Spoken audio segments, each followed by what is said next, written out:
Hello folks, welcome to ஹெச்எஃப்சிஸ் clarity lab podcast. இன்றைக்கி நம்ம பார்க்க போகிறது லா ஆஃப் ஹியூமன் நேச்சரோட unit 10, the law of envy.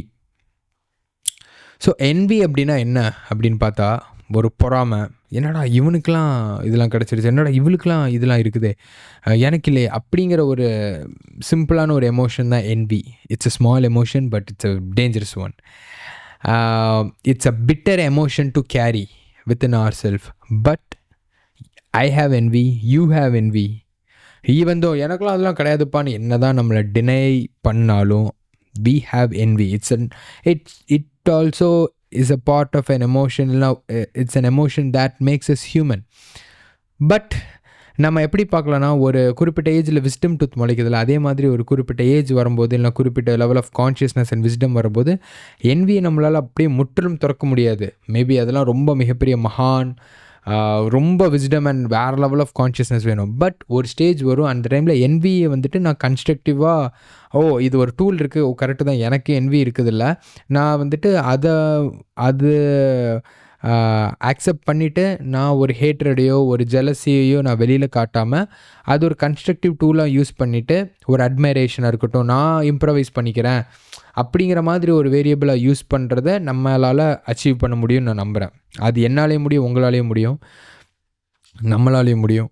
So பேசிக்கலாக ஃபஸ்ட்டு என்ன அப்படின்னா, ஆமாம் எனக்கு என்வி இருக்குதுன்னு ஒத்துக்கிறதே ஒரு பெரிய விஷயம் தான். நிறைய டைம் சைக்கலாஜிக்கலாக நிறைய எமோஷன்ஸ் நமக்குள்ளே வரும், அது எதுவுமே வெளியில் காட்டாமல் ரொம்ப ரொம்ப நைஸான லா ஆஃப் ரோல் பிளேயிங் மாதிரி அந்த ஒரு சூப்பரான மாஸ்க்கை போட்டுட்டு நம்ம சுற்றி இருக்கிறவங்கள ஏமாற்றுவோம், நம்மளை ஏமாற்றுவோம். ஆனால் that emotion eats us alive. உள்ளேருந்தே அது நம்மளை வந்துட்டு அப்படியே சாப்பிட்றோம். அதனால் ஐசே ஆமாம் எனக்கு இருக்குது அண்ட் இட்ஸ் கம்ப்ளீட்லி ஓகே. இது ஒரு நார்மலான ஒரு ஹியூமனுக்கு இருக்கக்கூடிய எமோஷன் தான். நான் அதை எப்படி ஒரு கன்ஸ்ட்ரக்டிவாக யூஸ் பண்ணுறது? இல்லை என்னை சுற்றி இருக்கிறவங்க வந்துட்டு இப்படி என்வியஸாக ஃபீல் பண்ணுறாங்க, அப்போ அவங்களும் எனக்கு பிடிச்சவங்க தான், அவங்க என் மேலேயே சில டைம் என்வியை ஃபீல் பண்ணும், அவங்களுக்கு என் மேலே என்வி இருக்குது, அது எனக்கும் தெரியுது. அப்போ அந்த சிச்சுவேஷனை எப்படி நான் நியூட்ரலைஸ் பண்ணுறது? அதுதான் நம்ம வந்துட்டு ஒரு டேக்அவே மெசேஜாக அண்ட் இந்த ஸ்ட்ராட்டஜிஸை நம்ம இந்த ஒரு வீடியோலேருந்து எடுத்துக்கலாம். பட் என்ன ஒன்றுன்னா, அந்த என்விங்கிறது வந்துட்டு இருக்குதுங்கிறத அக்செப்ட் பண்ணிக்கணுமே தவிர, but we have to find a way to handle it because it's a very one of the most bitter emotions. envy, anger, இதெல்லாமே it's not a good emotions to carry. அது ஒரு baggage மாதிரி தான், it will drag us down. and envy ஏம்பா வருது அப்படின்னு கேட்டால், இப்போ யாருக்கு envy வரும்னா, அவங்க மேலேயே அவங்களுக்கு கான்ஃபிடென்ஸ் யாருக்கு இல்லையோ அவங்களுக்கு envy வரும். when they can't acknowledge themselves, அவங்க மேலேயே அவங்களுக்கு நம்பிக்கை இல்லை, அவனுக்கெல்லாம் அவ்வளோ ஸ்கில் இருக்குது அப்படிங்கிற மாதிரி ஒரு சிச்சுவேஷனில் தான் அந்த என்வி ரிஃப்ளெக்ட் ஆகுது இல்லையா? அப்போது ரொம்ப நல்லா பவர்ஃபுல்லான ஒரு எக்ஸ்ட்ரீமாக சக்ஸஸ்ஃபுல்லாக இருக்கக்கூடிய பீப்புளை நம்ம எடுத்து பார்த்தோம் அப்படின்னா, அவங்க என்ன சொல்லுவாங்கன்னா, ஏய் ஆமாப்பா அவன் சூப்பராக பண்ணியிருக்கான்ல, நல்லா பாட்டு பாடியிருக்கிறான், வேறு லெவல் தான், எனக்கே அந்த பீட்ஸ் எப்படி வருதுன்னு தெரியல, ஆனால் பையன் நல்லா பண்ணியிருக்கிறான். அப்போது இந்த மாதிரி ஒரு ஆஸ்பெக்டை யார் பேசுவாங்க அப்படின்னா, a person who has 100% belief in himself. நான் ஒரு கான்செப்டுப்பா, என் மேலே எனக்கு நம்பிக்கை இருக்குது, நான் போய் எதுக்கு அவங்க கூட அங்கே கம்பீட் பண்ணிகிட்டு இருக்கணும், என்னோடய எக்ஸ்பெர்டீஸ் வேறு இருக்குது, அவனோட எக்ஸ்பெர்டீஸ் வேறு, நான் ஏன் போய் ஃபைட் பண்ணணும்? அவனை புகழ்ந்து பேசுனா, ஆமாம் yeah that guy has worked his ass off, அவன் அதை அச்சீவ் பண்ணியிருக்கிறான், அதுக்கு முடிஞ்சால் நான் அப்ரிஷியேட் பண்ணுறேன், இல்லை நான் அமைதியாக போய் நிற்கிறேன். அந்த மாதிரி ஒரு self confidence and self esteem இருக்கிற பீப்புளுக்கு அந்த என்விங்கிறது இருக்காது. ஸோ நம்மளும் இதை ஒரு டேப்லெட்டாக மாதிரி இந்த இன்ஃபர்மேஷன் எடுத்துக்கலாம். நம்ம மேலே நம்ம முதல்ல கான்ஃபிடென்ஸ் வைப்போம், நம்ம ஒரு ஃபுல்ஃபில்டாக நம்ம கேப்பபிளாக ஃபீல் பண்ணுறோம் அப்படின்னா, அந்த ஒரு யார் மேலே என்வி வரக்கு வாய்ப்பு இருக்குதோ, அவங்க ஒரு விஷயம் பண்ணியிருக்காங்கன்னா அதை நம்ம அட்மையர் பண்ணி பார்ப்போம். இல்லைனா சூப்பராக பண்ணியிருக்காங்களா, நல்லா எஃபர்ட் போட்டிருக்காங்கங்கிற மாதிரி அந்த ஒரு அக்னாலேஜ்மெண்ட்டோ அட்மைரேஷனோ அது டிஃபால்ட்டாக நேச்சுரலாக வரணும். என்னடா இவன்லாம் இப்படி பண்ணியிருக்கிறான், அப்போது நம்மளை ப்ரூவ் பண்ணணுமே, இந்த மாதிரி ஒரு விஷயம் வந்துடுச்சுனாலே trust me, we are not ready. நம்ம வந்துட்டு ஓகே ஆமாம் அப்படி ஒரு விஷயம் பண்ணிட்டா நான் அதோடய ஏதாவது ஒன்று பெருசாக பண்ணணும் அப்படின்னா, நம்ம சுற்றி இருக்கிற பீப்புளோட வேலிடேஷன் அக்னாலேஜ்மெண்ட்டை தான் நம்ம பெருசாக நினைக்கிறோமே தவிர, we are not fulfilled with ourselves from the deep inside of our heart. If we are fulfilled and if we believe that we are enough, சுற்றி இருக்கிற எதுவுமே நமக்கு வந்துட்டு யாருக்கிட்டே இந்த அக்னாலேஜ்மெண்ட்டும் வாங்க தேவையில்ல, வேலிடேஷனும் தேவையில்லை. நான் தான், நீ தான், அப்படிங்கிற மாதிரி ஜாலியாக இருந்துக்கலாம். I think everybody has to get in to that place. And எல்லாருக்குள்ளேயும் லைஃப்பில் ஒவ்வொரு செட் ஆஃப் ஆப்ஸ்டிக்கிள்ஸை ஓவர் கம் பண்ணும், ஃபியரு எல்லாத்தையும். ஸோ இந்த என்வி என்னை பொறுத்த வரைக்கும் 7 எமோஷன்ஸுமே 7 டெட்லி சென்ஸுமே அது ஒரு லேயர் மாதிரி வைக்கலாம். அதில் ஒரு பார்ட்டாக நம்ம என்வியை எடுத்துக்கிட்டால் கூட, ஆமாம் என்விங்கிறது ஒரு கேமில் ஒரு லெவலை தாண்டுவல, இது ஒரு லெவல் இருக்குது, அந்த லெவலையும் நான் தாண்டணும் அப்படிங்கிற மாதிரி எடுத்துகிட்டு, இப்போ ஒரு சில கன்ஸ்ட்ரக்டிவ் டூல்ஸ் இருக்குது, அதை யூஸ் பண்ணி எப்படி நம்ம தாண்டலாம் அப்படிங்கிறத நம்ம பார்க்கலாம். ஸோ என்வி முதல்ல எப்படி ஒரு பர்சனுக்கு வரும், அது முதல்ல என்வியஸாக அவன் ஃபீல் பண்ணுறானா நம்ம மேலே, இல்லைனா நம்ம என்வியஸாக ஃபீல் பண்ணுறோமா இன்னொருத்தவங்க மேலேங்கிறதுக்கு வந்துட்டு ஒரு சில ரெக்கக்னைசேஷன் சயின்ஸ் இருக்குது. ஒரு சில சயின்ஸ் இருக்குது. என்னென்னா micro expressions, poisonous praise, schadenfreude, chronic criticism, the push pull. Micro எக்ஸ்ப்ரெஷனுங்கிறது வந்துட்டு ஒரு ஃபோர்ஸ்டு எக்ஸ்ப்ரெஷன் நமக்கே தெரியும். இது வந்துட்டு ரொம்ப ஆர்டிஃபிஷியலாக இருக்கும்.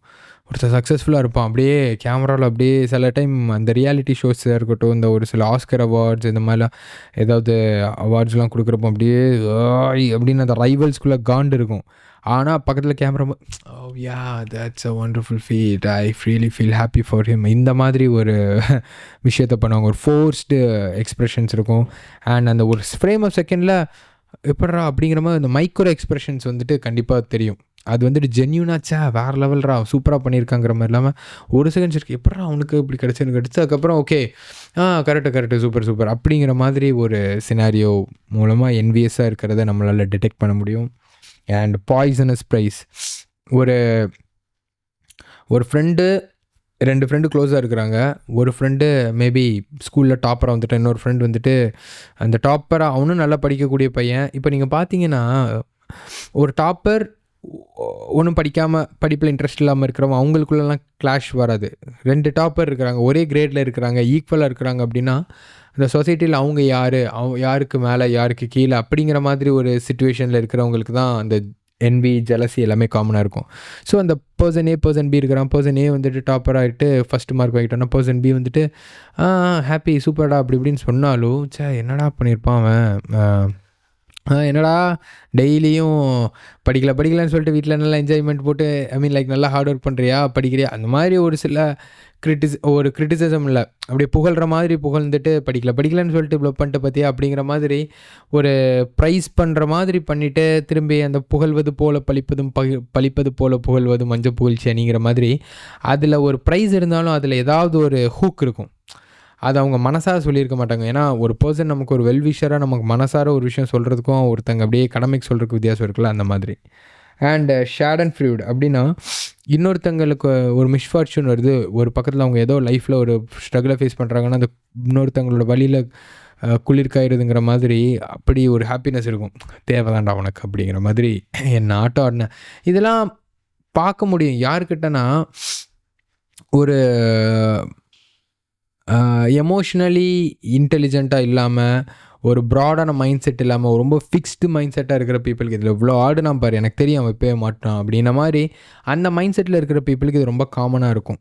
ஸோ ஐ திங்க் எல்லோரும் we have to start at somewhere. யாரும் இங்கே கீழே வரும்போதே எல்லாருக்கும் பயங்கரமான லெவல் ஆஃப் கான்ஷியஸ்னஸ் இருக்கிறது இல்லை. But at any point with consistent effort and self reflection we can get there. நம்ம அப்படி அந்த ஃபிக்ஸ்டு மைண்ட் செட் பர்சனாக இருந்து யாரையோ ஒருத்தங்களை பற்றி என்வியஸாக ஃபீல் பண்ணியிருந்தால் கூட பரவாயில்ல, இப்போ பண்ணிகிட்டு இருந்தால் கூட பரவாயில்ல. ஆனால் அதிலிருந்து நம்ம எப்படி இம்ப்ரவைஸ் ஆகிறோம். இப்போ நான் ஒரு பாட்காஸ்ட்டுன்னு ஏதோ ஒர்க் பண்ணிகிட்ருக்கேன், நான் ஜோ ரோகனை பார்த்துட்டு என்விஎஸ் நின்றுட்டு பாடுறான் அவனுக்குலாம் அப்படி இப்படின்னா அவர் எவ்வளோ வருஷமாக ஃபீல்டில் இருந்தார், அவர் எவ்வளோ ஒர்க் போட்டாருங்கிறது அவருக்கு தான் தெரியும். நான் சும்மா வந்துட்டு இங்கே ஒரு 10-15 வீடியோ அப்லோட் பண்ணிவிட்டு என்னடா அப்படிங்கிற மாதிரினா it's ridiculous honestly saying. So அதுக்கு பதிலாக பரவாயில்லப்பா ஜோ ரோகன் இன்னும் எவ்வளோ நிறைய பண்ணியிருக்கிற, அப்போ நானும் அவ்வளோ கன்சிஸ்டண்ட்டாக பண்ணணும், ஒர்க்கை நம்ம பயங்கரமாக போட்டு அவங்கள ஒரு அட்மைரேஷனாக இன்ஸ்பிரேஷன் எடுத்து நம்ம மேலே நம்ம நம்பிக்கை வச்சுட்டு மூவ் பண்ணி போயிட்டு இருந்தாலே போதும், அது என்வி வந்துட்டு காணாமல் போயிடும். இப்போ நான் அது ஒரு எக்ஸாம்பிளுக்கு சொன்னேன், அதுக்காக நான் ஒரு வயசான விஸ்டம்லாம் அட்டென்ட் பண்ணல. I may also feel envy in many factors. But I think by admiring somebody, it's a constructive way to handle it. Again, coming back to the topic, chronic criticism. எப்போ பார்த்தாலும் யாராவது ஒருத்தங்க மேலே அது பண்ணுறா பாரு, அவன் பாரு அது பண்ணிகிட்ருக்கான், அவன் பாரு இது பண்ணிகிட்ருக்கான், அவன் பாரு அது தேவையா, இவனுக்கு இது தேவையா, அந்த மாதிரி ரொம்ப தேவையில்லாமல் ஏதாவது ஒரு கிரிட்டிசிசம் பண்ணிகிட்டே இருந்தோம் அப்படின்னா, ஒரு கன்ஸ்ட்ரக்டிவாக பண்ணுறது வேறு. நீங்கள் நெக்ஸ்ட் டைம் இப்படி பண்ணுங்க சும்மா தோணன்னு ஏதாவது ஒன்று வளரிட்டு சொல்லிட்டு இருக்கிறது வந்துட்டு ஒரு என்வியோட வெளிப்பாடாக இருக்கலாம். அண்ட் புஷ் அண்ட் புல். அந்த திடீர்னு பார்த்தா இப்போ பர்சன் பி இருக்கிறாங்கன்னு வச்சுக்கோங்க. பர்சன் ஏ வந்துட்டு minding his own business. Person பிக்கு வந்துட்டு பர்சன் ஏவை சுத்தமாக பிடிக்காது. ஐ மீன் தேர் க்ளோஸ், பட் ஒரு என்வி இருக்குது, அவனுக்கு ஒரு பொறாமை இருக்குது. சில டைம் அவன் கொஞ்சம் க்ளோஸாக போவான், சில டைம் பின்னாடி புல் பேக் பண்ணுவான், சில டைம் க்ளோஸாக போவான், சில டைம் புல் பேக் பண்ணுவான். இதே மாதிரி ஐ மீன் ஒரு ஸ்டெபிலிட்டி இருக்காது. ஸோ அதெல்லாம் கூட ஒரு சில சிம்பிள்ஸாக நம்ம வந்துட்டு ரெப்ரசன்ட் பண்ணிக்கலாம். பிகாஸ் அண்ட் நிறைய வேரியபிள் இருக்குது. அந்த டைமில் அவங்க எப்படி ஃபீல் பண்ணுறாங்க, ஒரு எல்லாம் I think wherever relationship are anything there should be some kind of stability and stable points. We should know where we are standing, இல்லைனா வேர் த ரிலேஷன்ஷிப் ஸ்டாண்ட்ஸ்னா. அது இல்லாமல் கொஞ்சம் அப்படியே ஆசிலேட்டாக இருந்துச்சுன்னா I think there is something some attention needed there அப்படிங்கிற மாதிரி. So இதெல்லாம் அதோட சயின்ஸ். ஸோ என்வின்னா என்னென்னு பார்த்தாச்சு. ஏன் நமக்கு ஹியூமன் பேசிக்கான ஹியூமன் எமோஷன் தான் எல்லாருக்குள்ளே இருக்கும். எப்படி அதை ஓவர் கம் பண்ணுறது, ஏன் அதை ஓவர் கம் பண்ணணும் அப்படிங்கிறதெல்லாம் பார்த்துட்டோம். என்வி இருக்கக்கூடிய ஒரு சில இந்த சயின்ஸ் எல்லாம் பார்த்தாச்சு. அண்ட் அதை ஹேண்டில் பண்ணுறதுக்குன்னு ஒரு சில மெத்தட்ஸ் இருக்குது. என்ன அப்படின்னா envy detection system, the success management protocol, the self envy transformation. இந்த என்வி டிடெக்ஷன் சிஸ்டம்ங்கிறது அகெயின் ஒரு செல்ஃப் ரிஃப்ளெக்ஷன் டூலாக நம்ம யூஸ் பண்ணிக்கலாம். எப்போவுமே ஒருத்தங்க நம்ம மேலே இங்கே ஒரு பர்சன் நம்ம மேலே என்வியஸாக ஃபீல் பண்ணுறாங்களா, இல்லை இவனுக்கு என்வி இருக்குதா, முதல்ல நமக்கு யார் மேலே அது என்வி இருக்குதா அப்படிங்கிறது ஒரு டிடெக்ஷன் வேரியபிளாக நம்ம வந்துட்டு யூஸ் பண்ணி பார்க்கலாம். ஸோ இந்த டூலை யூஸ் பண்ணிக்கலாம். ஃபஸ்ட்டு எப்போவுமே ஒரு புகழ்ச்சியோ ஏதோ ஒரு விஷயம் இருக்குது, ஏதோ ஒரு புகழ்கிறாங்க, பட் வந்துட்டு அது ஒரு ஃபோர்ஸ்ஃபுல்லாக இருக்குது. நமக்கு again people really know who. இப்போது நம்ம வந்துட்டு 100% நம்ம பண்ணக்கூடிய ஒரு விஷயத்துக்கு வந்துட்டு நிறைய பேர் பாராட்டுகள் தெரிவிப்பாங்க. சில பாராட்டுகள் எம்டியாக இருக்கும், சிலருக்கு கடமைக்கு பண்ணணுமேனு பண்ணுவாங்க. பட் சில பாராட்டுகள் ரொம்ப ஜென்யூனாக இருக்கும். அதே மாதிரி சில பாராட்டுகள் நமக்கே தெரியும், அவன் என்னை பாராட்டினா பட் அங்கே உள்ளே வந்துட்டு அந்த விஷயம் இருக்குது பாரு. அதே மாதிரி ஒரு விஷயத்தை டிடெக்ட் பண்ணுறக்குள்ள டிடெக்ட் பண்ண முடியும் நம்மளால். ஸோ ஒரு ஃபோர்ஸ்ஃபுல்லாக ஒரு ஃபுல்ஃபில்டான ஒரு அக்னாலேஜ்மெண்ட் இல்லாமல் சும்மா நம்மளும் பண்ணணும் அப்படிங்கிற மாதிரி பண்ணுறது. அதே மாதிரி சக்ஸஸ்ஃபுல்லாக யாராவது ஒருத்தங்க இருப்பாங்க, இல்லைனா இப்போ அகைன் பர்சன் ஏ பர்சன் பி இருப்பாங்க. பர்சன் ஏ வந்துட்டு நல்லா he will be minding his own business. அதே மாதிரி அந்த நல்லா படிச்சுட்டு இருக்கிற ஒரு டாப்பர்னு வச்சுப்போமே. பர்சன் பி வந்துட்டு எங்கள் பாடுறான் வந்துட்டு எல்லாரையும் கூட ஜாலி எங்கே வச்சு விளையாடிட்டு வீட்டில் போய் நல்லா பயங்கரமாக படிச்சிடுறான். இதே மாதிரி ஏதாவது ஒரு விஷயம் ஒரு கிரிட்டிசிசம், ஒரு பழி தூக்கி போட்டுகிட்டே இருக்கிறது, இதே மாதிரிலாம் பண்ணலாம். அப்போது நம்மளும் ஜாலியாக இருப்போம், நம்மளும் நிறைய எஃபர்ட் போடுவோங்கிற ஆஸ்பெக்ட் தாண்டி போயிட்டு அங்கே வந்துட்டு ஒரு பழி போட்டுட்டு ப்ளேம் பண்ணிவிட்டு இதுதான் அகெயின் என்வியாக ரிஃப்ளெக்ட் ஆகும். இதெல்லாம் நிறையா எமோஷன்ஸ் நமக்கு துண்டாக தெரியும். ஃபஸ்ட்டு இதை டிடெக்ட் பண்ணறதுக்கு தெரியறதுக்கு இதே மாதிரி சின்ன சின்ன வேரியபிள்ஸை நம்ம யூஸ் பண்ணிக்கலாம். அண்ட் ரெண்டாவது விஷயம் என்ன அப்படின்னா சக்ஸஸ் மேனேஜ்மெண்ட் ப்ரோட்டோக்கால். இப்போது நம்ம ஒரு விஷயம் நிறைய ஹார்ட் ஒர்க் பண்ணியிருப்போம், அதுக்கு ஏதாவது ஒரு ரிசல்ட்ஸ் கிடச்சிருக்கும். பட் நம்மளை சுற்றி இருக்கக்கூடிய பீப்புள் வந்துட்டு அதை செலிப்ரேட் பண்ணுவாங்களா அப்படிங்கிறது கொஸ்டின் மார்க் தான். செலிப்ரேட் பண்ணனா நல்லாயிருக்குங்கிறது ஓகே. நம்ம எல்லா மூவிஸ் எல்லாத்தையும் பார்த்துட்டு ஒரு ஃப்ரெண்டு இருப்பான், அந்த ஃப்ரெண்டுக்காக சுற்றி எல்லோரும் they will be so happy blah main character இருப்பான், எல்லோரும் சப்போர்ட் பண்ணுவாங்க. எல்லா மூவியில் நிறைய இருக்குமே தவிர எல்லா humans have their own emotions and எல்லாமே நியூட்ரலாக இருக்காது. சில time they will be happy, சில time they will be sad based on the incident that happened for them during morning. அது வந்துட்டு ஈவினிங் ஒரு விஷயம் நமக்கு ஒரு ஹாப்பியான திங் வரப்போது அவனுக்கு அது ஒரு என்வியாக கன்வெர்ட் ஆகும். And it's so common. First இதை அக்செப்ட் பண்ணிக்கணும். அதுவே ஒரு பெரிய லெவல் ஆஃப் ஒரு அண்டர்ஸ்டாண்டிங் ஆஃப் ஹியூமன் பிஹேவியர் தான். ஃபஸ்ட்டு அதை அக்செப்ட் பண்ணிக்கணும். And instead of only focusing on our success, நான் அது பண்ணிட்டேன் இல்லாமல் சுற்றி இருக்கிற பீப்புளை வேல்யூபிளாக ஃபீல் பண்ண வச்சுட்டு அவங்களோட லைஃப்பில் என்ன நடக்குங்கிறது தெரிஞ்சுக்கிட்டு அண்ட் நம்ம அந்த சக்ஸஸை மட்டுமே ஃபோக்கஸ் பண்ணாமல் அதுக்குள்ளே எஃபர்ட் எல்லாத்தையும் போட்டுட்டு அதை மாதிரி ஃபோக்கஸ் பண்ணுறோம் அப்படின்னா சுற்றி இருக்கிற பீப்புளுக்கு அவன் போட்டு ஓடுற உழைப்புக்கு அவனுக்கெலாம் அது டிசர்வ்டுப்பா அப்படிங்கிற மாதிரி போயிடும். அண்டு அதை பண்ணணுன்னு அவசியம் இல்லை, முடிஞ்ச அளவு நம்மளோட சக்ஸஸ் இருக்குது, அதை ஜென்யூனாக செலிப்ரேட் பண்ணுற பீப்புள் இருந்தாங்கன்னா அந்த சக்ஸஸை பெருமையாக ஆமாப்பா நான் இவ்வளோ எஃபர்ட் போட்டேன், இதெல்லாம் பண்ணேன், நீங்களும் பண்ணலாம் அப்படிங்கிற மாதிரி சொல்லலாம். இல்லை அப்படின்னா அந்த சக்ஸஸை ரொம்ப எக்ஸாஜரேட் பண்ணாமல் ஆமாப்பா ஏதோ போயிட்டுருக்கு அப்படியே போகுது அப்படிங்கிற மாதிரி சொல்லிவிட்டு லைஃப்பில் வந்துட்டு அவங்களோட லைஃப்பில் இருக்கக்கூடிய விஷயங்கள், ரெகுலரான கான்வர்சேஷன், அந்த டாப்பிக்கை டைவெர்ட் பண்ணுறதுக்கு ட்ரை பண்ணி பார்த்தா அது ஒரு ஸ்ட்ராட்டஜி யூஸ் பண்ணிக்கலாம். ஃபஸ்ட்டு ஸ்ட்ராட்டஜி யூஸ் பண்ணுறது மூலமாக இங்கே ஒருத்தங்களுக்கு என்வியஸாக ஃபீல் பண்ணுறாங்க, இல்லை நம்ம என்வியஸாக ஃபீல் பண்ணுறோங்கிறது வந்துட்டு தெரிஞ்சுக்கலாம்.